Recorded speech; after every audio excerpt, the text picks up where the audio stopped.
Hey everyone, welcome back to linear algebra. This will be part B of lecture 4. And so we've been discussing matrix multiplication. Now we just went through a nice lengthy theorem about some of the properties of matrix multiplication. So the associative property in particular we saw holds, and we also saw the distributive law holds. Some things do not work though. Some of the things that you may naively sort of associate with real number multiplication does not work with matrix multiplication. So one of those things that we should talk about is cancellation laws.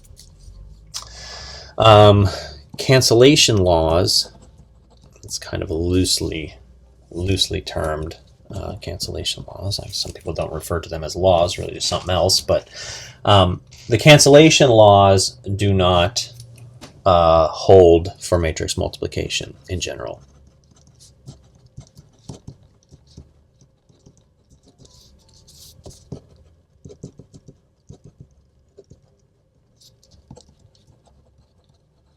Right, so what we kind of expect is that A times B, if A times B equals A times C, then the cancellation law is this idea that, hey, I can cancel an A from both sides and I get that B is equal to C.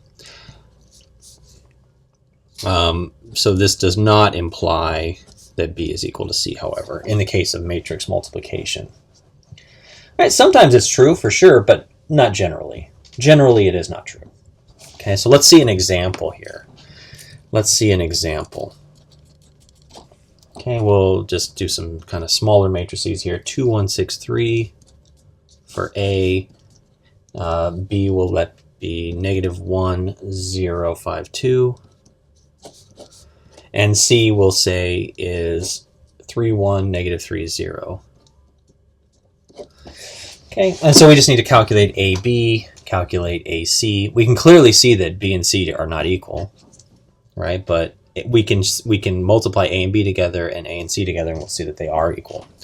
Right, so AB is 2163 times -1, 0, 5, 2. Right, and so when we do this product, we get -2 plus 5, 0 plus 2, -6 plus, plus 15. And then 0 plus 6, right? So just kind of doing the multiplication here. And so we get 3, 2, 9, 6 for AB. Okay. And when we do AC, again, it looks similar here, but 3, 1, -3, 0, right? Obviously, C is a totally different matrix than B. Right, but when we do the multiplication, we get 6 minus 3, 18 minus 9, 2 plus 0, and 6 plus 0. Okay, and so when we multiply, and we kind of simplify all of this, you'll see that you get 3, 2, 9, and 6 again. Right, so that shows us that AB is equal to AC. Right, but obviously B is not equal to C. Right, here's B, here's C. They're not the same, but we just showed that AB times AC is the same. So this is the cancellation law being kind of, this is a specific example where it doesn't hold. Right, in general it doesn't hold. Okay, so that's the cancellation laws do not hold for matrix multiplication. They hold for real numbers, but not matrix multiplication. And it's not hard to kind of see why, right? Like this sum obviously does not work the same as a single digit compared, right? So you've got kind of two things going on here. Right? So if you dig into this a second, you can kind of see where the cancellation law kind of falls away here. Another one that is kind of taken for granted is the following. It is also not necessarily true that if AB equals 0, that A equals the 0 matrix or B equals the 0 matrix. Okay, so that's not necessarily true. Like in general, when we talk about real numbers, if two real numbers multiplied together give you 0, then we say that one of them has to be 0. But not true for matrices. Right? Let's see an example of this as well. Here we'll let A equal 2163 again, and then we'll let B equal -1, 2, 2, -4. Right? And so when we multiply AB together,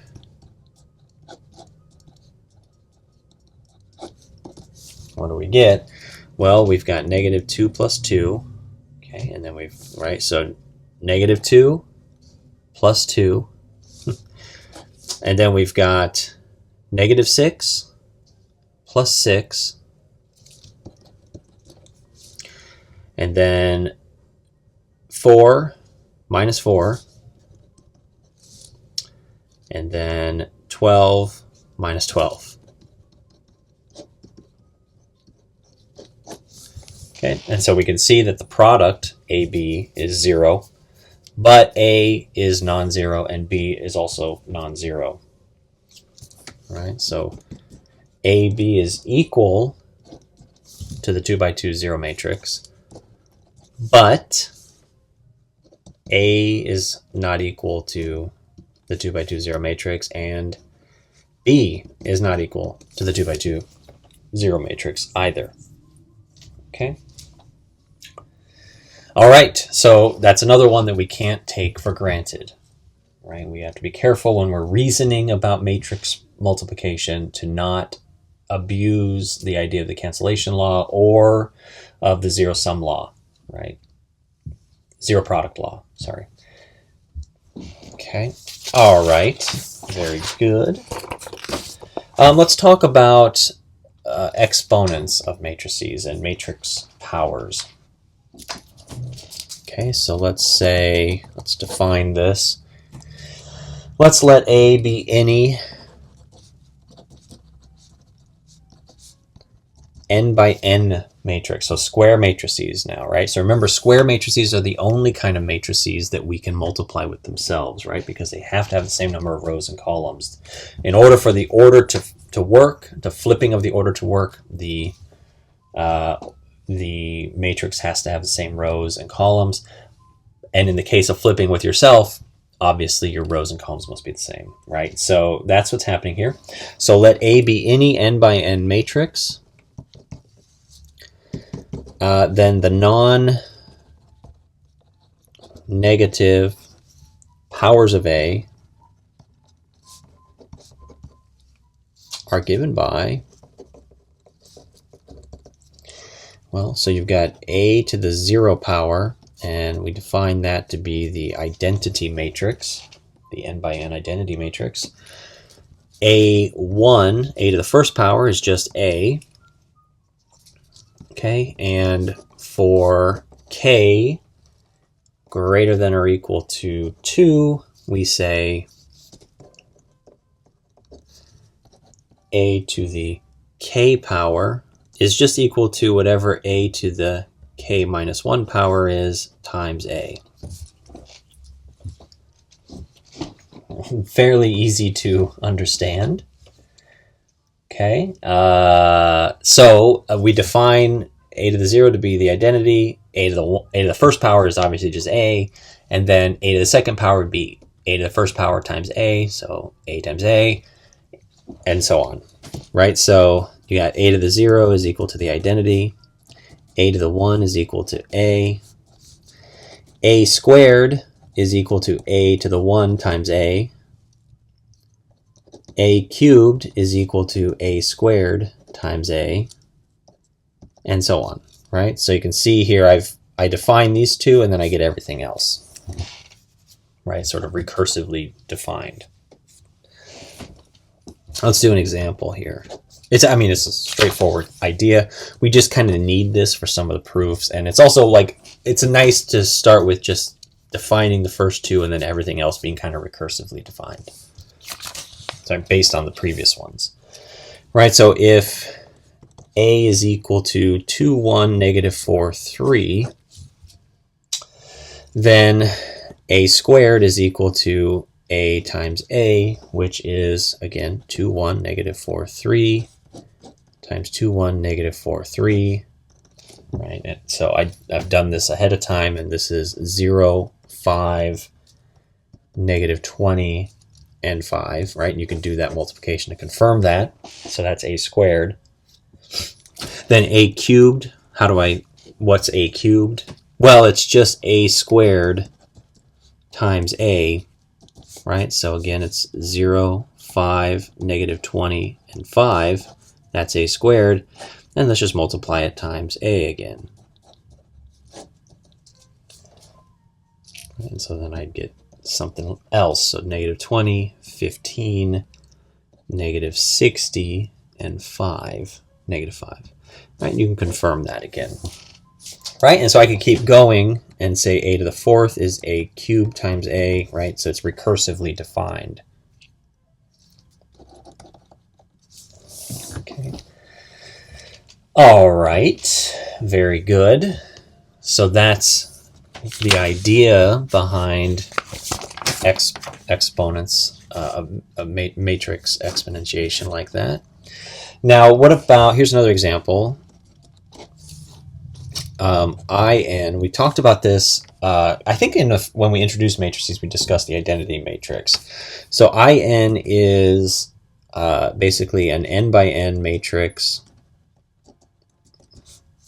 with 1 on the main diagonal and the rest zeros.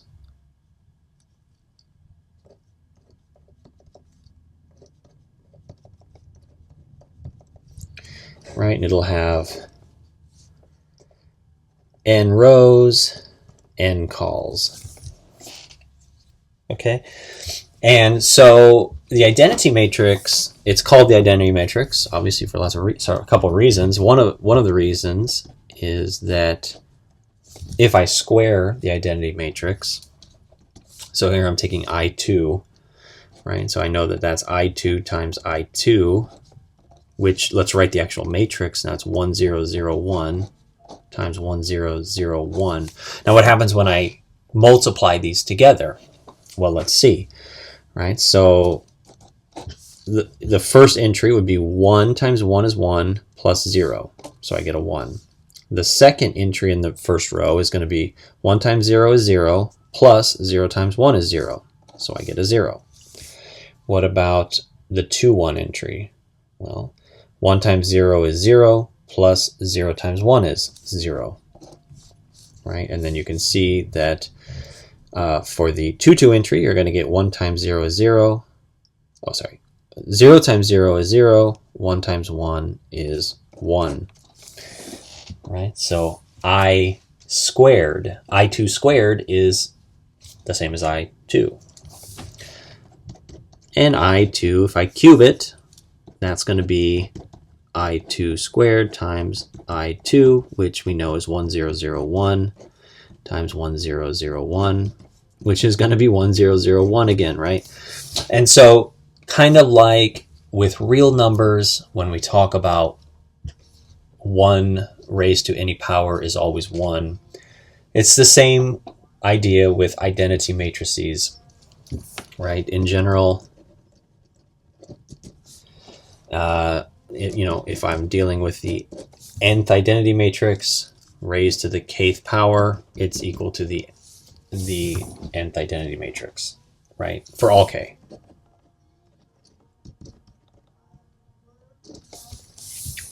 Okay, so that's nice, right? That's very it has a lot in common with the ideas that we're used to from the ideas that we're used to from regular or real number multiplication. Okay, very good. let's talk through another theorem here. Okay, and so this is going to be kind of a theorem related to exponents of matrices. So if A is a square matrix,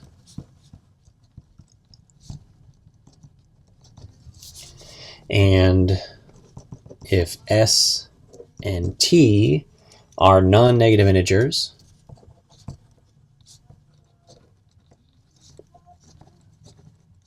okay, non-negative integers, then first thing, A to the power S plus T is equal to A to the S power times A to the T power. Okay, so this is the familiar, one of the familiar properties of exponents that we're used to for reasoning about real numbers. And then the other one is A to the raised to the S power, and then additionally raised to the T power is equal to A to the S T, right? So you'd multiply the exponents together, and you can change the order as well. A to the T power raised to the S power. Right? And so this is another one that is familiar to us from dealing with real numbers. Okay, let's prove the first one. This is a little bit of a tricky proof in the sense that it's a proof by induction, right? And so I'll assume that people have had some experience with induction proofs, maybe not a ton, so we'll kind of take it slow, but I'll have to assume that you've seen an induction proof before. So let's prove one, namely that A to the S plus T is equal to A to the S, A to the T. Okay, so with induction, we want to start with a base case. So this is actually really easy to prove using induction. So we'll start with the base case. S equals 1 and T equals 1. And we'll show that it's true for S equals 1 and T equals 1. So A to the S plus T, in this case, is equal to A to the 1 plus 1, which is equal to A squared, right? Just adding the exponents, they're just real number, or they're integers, so we can add them together. Okay, and so we can see that this is, in the case of S and T both equal to 1, this is equal to A squared. And so that's this side. What about the other side? So A to the S times A to the T, well, that's equal to A to the 1 times A to the 1, which we know is A squared as well. That's just A times A squared. Okay, and so these two together show that for S equals 1 and T equals 1, A to the 1 plus 1 equals A to the 1, A to the 1, right? So as you would expect, that's the base case. Okay, now let's assume that this relationship holds for some S and T and consider the next instance. So assume that A to the S plus T equals A to the S, A to the T for some S and T, right? Where S is greater than or equal to 1 and or T is greater than or equal to 1. Okay, for some S and T, and let's consider S plus T plus 1. Let's consider the next one, adding one more. What happens? Let's see that the fact that it's true for S and T implies that it's true for S and T plus 1. Okay, so easy enough to do. Let's say we'll start with A raised to the S plus T plus 1 power, right? Now this is going to be equal to A raised to the S plus T plus 1 power. Now what am I doing here? Well, this is just associativity, right, of integer addition. These are just integers. I'm associating them. Okay, and we know that this is going to be equal to A raised to the S plus T power times A. Now, why is that true? Well, that is the definition of powers for matrix multiplication, right? That just comes from the previous definition. Okay, and next we can see that this is going to be equal to A to the S times A to the T times A. Now, what am I doing here? How did this happen? Well, this is the induction assumption, right? Specifically this thing here, right? We showed it's true for s equals 1 and t equals 1, and then we assume it's true for some other s and t, and we're going to show that that implies it's true for s plus t plus 1 more. Okay, so that's the induction assumption. Okay, and so we'll keep cruising here. And the next thing is, what can we do with this? Well, we can reassociate it, right? We know that associativity works. And that's just associativity. And it's like matrix multiplication associativity. We had a theorem earlier in the section on that. Okay. And then finally, we can say this is a to the s times a to the t plus 1. Now, what is this? This, again, is the definition of powers for matrix multiplication. A to the t times a is equal to a to t plus 1. Okay, and what have we shown? We've shown that this is equal to this, which is exactly what we needed to show. Okay, and so because the induction relationship holds, we can say this is true for all st non-negative integers.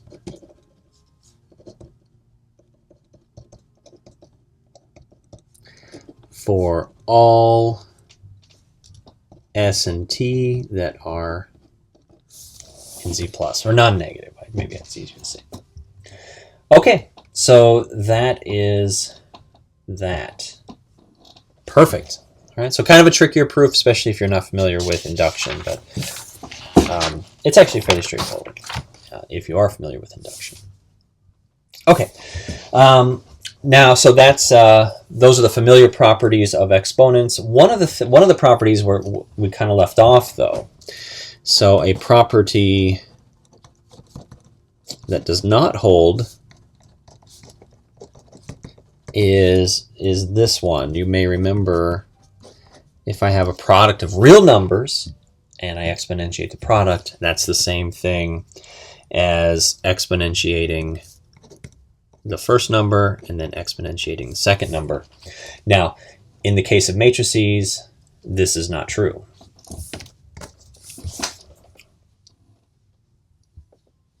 Okay.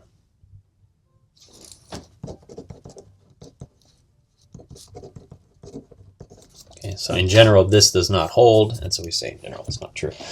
Okay, so let's see an example of that, a counterexample where that fails. So we'll let a equal 2, negative 4, 1, 3, and b equal 3, 2, negative 1, 5.